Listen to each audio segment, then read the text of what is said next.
नमस्कार, मैं हूं आपके साथ मयंक। आज 20 तारीख है। पिछले 12 घंटे के अंदर जितने अपडेट्स हैं वो मैं आपको बताऊंगा। देखिए, Donald Trump football world cup का फाइनल मैच देख रहे थे और उस वक्त ईरान जो है वो अमेरिका के प्लेन तबाह कर रहा था। देखिए, जो खबर सामने आई है, ईरान की तरफ से बहुत बड़ा हमला हुआ है जॉर्डन के ऊपर और अब उसकी तस्वीरें सामने आनी शुरू हो गई हैं। पहले ईरान का जो दावा है उसकी चर्चा करना बेहद ज़रूरी है। Iran Islamic Revolutionary Guard Corps says it launched ballistic missiles at US C-17 transport planes and P-8 aircraft at Aqaba airport in Jordan. Iran की तरफ से, ईरान की सेना की तरफ से दावा किया गया है कि उन्होंने जॉर्डन में अकबा एयरपोर्ट में बैलिस्टिक मिसाइल से हमले किए हैं, जिसमें अमेरिका के कई C-17 ट्रांसपोर्ट प्लेन तबाह हो गए हैं। ये वो जहाज हैं जिनका इस्तेमाल सैनिकों को लाने ले जाने, हथियारों, मिसाइल्स को लाने ले जाने में होता है। कई प्लेन तबाह करने का दावा किया है ईरान ने और साथ ही कहा है कि P-18 एयरक्राफ्ट जो है ये भी तबाह कर दिए गए हैं। देखिए, ये पहली बार जब हमला हुआ था तब भी हमने ये बात कही थी कि हैंगर्स पे हमले हुए हैं, कई सैनिकों की मौत हुई है और अल्टीमेटली वो दावे सच साबित हुए। अमेरिकी सैनिकों की मौत भी हुई, बात कबूल कर ली अमेरिका ने, सेंटकॉम ने, और कई सैनिक घायल हुए हैं। उनके एग्जैक्ट नंबर्स अभी सामने आने बाकी हैं।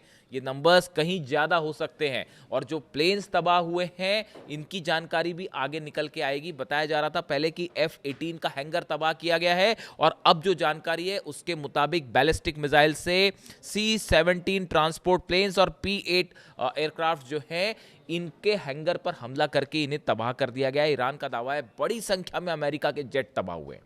ये सब कुछ कब हो रहा है? जब Donald Trump world cup football का मैच देख रहे थे। ठीक है, अब इसके अलावा आगे बढ़ते हैं।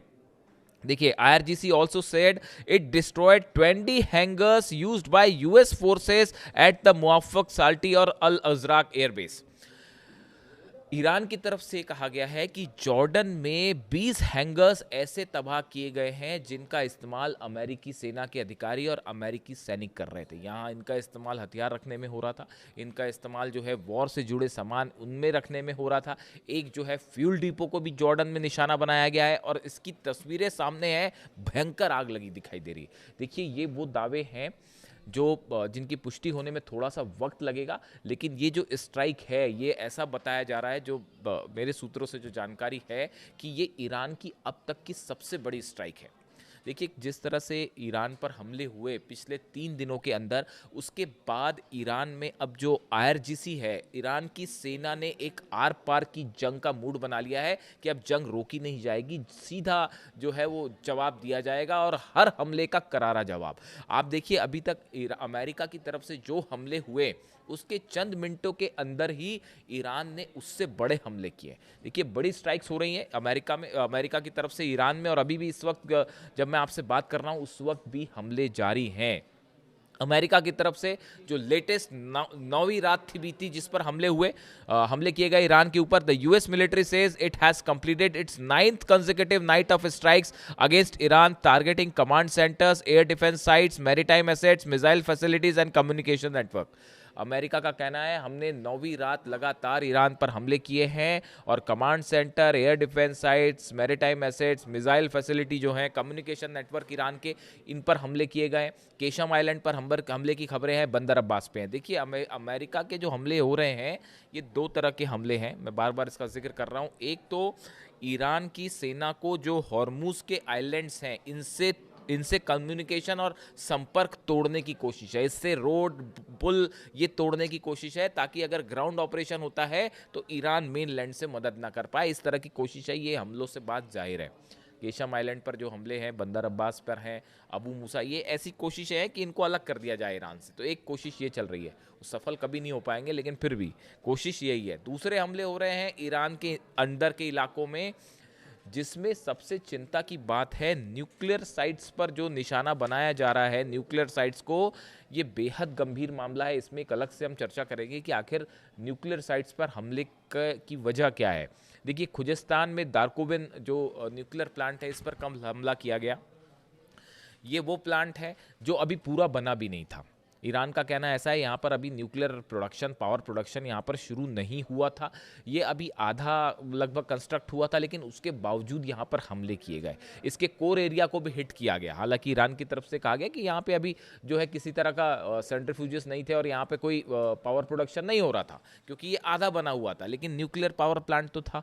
इसके ऊपर हमले किए गए और सबसे बड़ी बात है इसके कोर एरिया पर भी हमले किए गए। यानी अगर यहाँ पर बिजली बनने का काम जारी होता और यहाँ पर अगर न्यूक्लियर प्लांट यहाँ पर चल रहा होता तो यहाँ तो रेडिएशन हो जाता। तो आखिर ये क्या कोशिशें हो रही है, इसको लेकर रूस की तरफ से लगातार वार्निंग आ रही है ईरान को लेकर कि सावधान रहिए और इसकी भी तैयारी रखिए कि कहीं कोई न्यूक्लियर रेडिएशन ना हो जाए। तो इसको लेकर भी जो है लगातार तनाव देखने को मिल रहा है। अब इसी बीच देखिए हॉर्मूज एक बार फिर जल रहा है। हॉर्मूज में ईरान ने 2 टैंकर तबाह कर दिए। अब ये बारूदी सुरंग से जले हैं या ईरान की मिसाइल से जले हैं, ये अभी थोड़ा सा देखने की बात है। लेकिन ईरान की तरफ से जो बात कही गई है वो ये कि 2 जहाज़ों ने हॉर्मूज को पार करने की कोशिश की उस जगह से जहां से ईरान ने बैन कर रखा है रास्ता। ईरान ने कहा आप हमारी जानकारी से पार करेंगे तो ही अलाउ है, लेकिन ये जहाज़ों ने उस जगह से पार करने की कोशिश की जिस पर प्रतिबंध लगा रखा है ईरान ने। नतीजा ये हुआ कि 2 ऑयल टैंकर्स में भयानक धमाके हुए हैं और पूरा हॉर्मूज एक बार फिर जो है धमाकों की आवाज़ से गूंज गया। लगातार ईरान और अमेरिका की फोर्सेस आमने सामने है हॉर्मूज में, और हॉर्मूज में देखिए हालात ऐसे हैं, हॉर्मूज पूरी तरह से बंद है। हॉर्मूज जो है वो क्लोज्ड है, जब तक उसको ईरान खोलेगा नहीं, जब तक आगे क्या होगा पता नहीं, लेकिन फिलहाल हॉर्मूज जो है वो पूरी तरह से बंद है, कोई जहाज़ नहीं निकल पा रहा। ईरान की सेना ने कहा है एक बूंद भी तेल की यहाँ पे जहाज़ की हम नहीं जाने देंगे। और हॉर्मूज को लेकर जो है वो बड़ी जंग की तैयारी भी ईरान ने कर रखी है कि ईरान की नेवी ने कि हो सकता है आने वाले दिनों में यहाँ पे ग्राउंड ऑपरेशन देखने को मिले। खार्ग और अबू मूसा ये 2 आइलैंड्स हैं जिनको लेकर ऐसी जानकारियाँ हैं, सूत्रों के हवाले से ऐसे खबर है कि अबू मूसा आइलैंड को ईरान से अलग करके उसको कैप्चर करने की कोशिश हो सकती है। हेलीकॉप्टर्स के जरिए जो है पैराट्रूपर्स उतारने की कोशिश हो सकती है और उस पर कैप्चर करने की कोशिश हो सकती है। जो जहाज़ खड़े हैं वो मेन लाइन से इसको तोड़ने की कोशिश करेंगे मिसाइल्स दाग के। यही इसीलिए जो कोस्ट लाइन पर हमले हो रहे हैं वो इसी उद्देश्य से हमले हो रहे हैं, लेकिन ईरान उसके लिए तैयार है। इसके अलावा देखिए कुवैत में जो वाटर डेसिलिनेशन प्लांट है, जहाँ पर यानी कि जो समंदर के पानी को, खारे पानी को मीठा बनाया जाता है, पीने योग्य बनाया जाता है, इस पर हमला जो है इसने इस बात को एक बार फिर साफ कर दिया है कि अगर ईरान के इंफ्रास्ट्रक्चर पर अमेरिका हमला करेगा, जैसे हुए पुल पर हमले हुए, रेलवे स्टेशंस पर हमले हुए, तमाम टनल्स पर हमले किए गए, अगर इंफ्रास्ट्रक्चर को नुकसान पहुंचाएंगे, हाईवेज को नुकसान पहुंचाएंगे, तो नतीजा ईरान की सेना ने कह दिया है कि उसके बाद अरब देशों में जहां जहां अमेरिका का प्रेजेंस है और जहां जहां अमेरिका बेसेस है, उन देशों का इंफ्रास्ट्रक्चर भी सुरक्षित नहीं रहेगा। चाहे वो यूएई हो, चाहे वो सऊदी हो, चाहे कतर हो, चाहे जॉर्डन हो और बहरीन हो। तो हालात ये हैं कि इन सब देशों में पैनिक वाले हालात हैं। लोगों को ये सलाह दी गई है कि एयरपोर्ट से दूर रहें, कब कौन सा एयरपोर्ट पर निशाना हो जाए। अभी एक खबर चली रही है कि यूएई पे भी एक मिसाइल मार दी गई है, ऐसी खबरें हैं, पुख्ता नहीं आई है अभी, लेकिन ऐसे दावे हो रहे हैं कि यूएई पर भी एक मिसाइल मारी गई है। तो ऐसे हालात में एयरपोर्ट्स निशाने पर हैं, जितनी इंफ्रास्ट्रक्चर हैं अरब देशों के वो निशाने पर हैं। और हालात ये है कि अगर ये जंग यहाँ से, अब डोनाल्ड ट्रंप आखिर चाहते क्या है, देखिए नए F-35 जेट्स भेजे जा रहे हैं, B-2 बॉम्बर्स ईरान के बेहद करीब है। हालांकि ये जो हमला हुआ है खुजिस्तान में दारकोविन न्यूक्लियर प्लांट पर, ये B-2 बॉम्बर से नहीं हुआ। मेरी जानकारी में B-2 बॉम्बर का अभी इस्तेमाल नहीं हुआ है। अभी जो हमले हो रहे हैं फाइटर जेट से हो रहे हैं, टॉमहॉक मिसाइल से हो रहे हैं, अभी B-2 का इस्तेमाल नहीं है। लेकिन B-2 ने टेक ऑफ कर लिया है, अमेरिका से इंग्लैंड पहुंच गए, इंग्लैंड से वो मिडिल ईस्ट के लिए रवाना भी हो गए। क्या वर्ल्ड कप, देखिए पहले भी मैंने इस बात को कहा था, फुटबॉल वर्ल्ड कप के बाद शायद जंग और बड़ी और भीषण हो सकती है, बड़े हमले हो सकते हैं। तो क्या उसकी तैयारी है? यानी अगले चंद घंटे ये बात तय करेंगे कि मामला यहाँ से जंग की तरफ आगे बढ़ रहा है या किसी तरह से फिर बातचीत वाली बात जो है अमेरिका की तरफ से की जाए। ईरान का स्टैंड साफ है कि जैसे हमले अमेरिका के होंगे उससे बड़े हमले किए जाएंगे। यानी अब ये B-2 मूवमेंट जो होता है, B-2 बॉम्बर्स का, B-52, B-2, B-1 बॉम्बर्स का, जब देखिए इनका इस्तेमाल होता है तो इनका इस्तेमाल बड़े हमलों के लिए किया जाता है, बंकर बस्टर बॉम्ब्स के लिए किया जाता है। अब गौर करने वाली बात है कि अभी फोर्दो पे हमला नहीं है, नतांस पर हमला नहीं है, इस्फहान पे हमला नहीं है, जहाँ यूरेनियम होने की संभावना है वहाँ पर हमला नहीं है। हमले कहाँ पे है? दारकोविन में है। हमले कहाँ पे है? बुशर में है।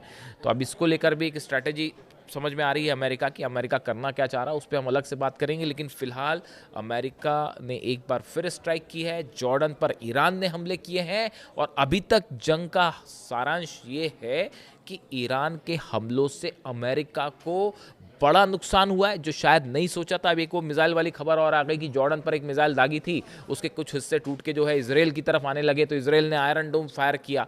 यानी इसराइल में भी पैनिक शुरू हो गया है और इसराइल के रक्षा मंत्री जो है इजरायली कार्ड्स वो कह रहे हैं कि साहब जो है अगर अब हमारी तरफ एक भी मिसाइल आई तो हम भी हमला कर देंगे। यानी इसराइल, खबरें हैं ऐसी कि इसराइल और अमेरिका जो है वो मिल के स्ट्राइक कर सकता है अगले 24 घंटे के अंदर, इस तरह की खबरें हैं। इससे जुड़ा जो भी अपडेट होगा, हालात पे नज़र है, आप तक फौरन पहुंचाएंगे। Thank you so much.